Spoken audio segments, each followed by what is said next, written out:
Hi అండి, welcome to చరిత్ర vlogs and cooking.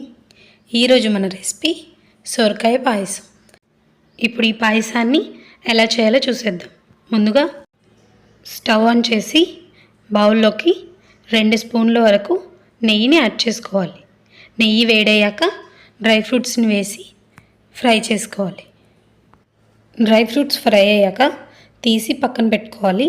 ఇప్పుడు అదే నెయ్యిలోకి సొరకాయ తురుముని యాడ్ చేసుకొని ఫ్రై చేసుకోవాలి. సొరకాయ పైన చెక్కు తీసేసి లోపల ఉండే విత్తనాలను కూడా తీసేసి వాష్ చేసుకొని తురుముకోవాలి. సొరకాయ తురుము ఫ్రై అయ్యాక 2 స్పూన్స్ వరకు పంచదారను వేసి పంచదార అంతా కూడా కరిగిపోయాక దీంట్లోకి 1 గ్లాస్ వరకు కాచిన పాలను యాడ్ చేసుకొని దగ్గర పడేంత వరకు కుక్ చేసుకోవాలి.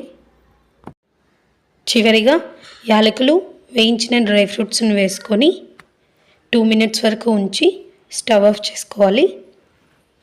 పిల్లల నుంచి పెద్దల వరకు అందరికీ నచ్చే హెల్దీ డెజర్ట్ ఇది. ఇలాంటి సింపుల్ రెసిపీస్ కోసం మా ఛానల్ని ఫాలో అవ్వండి.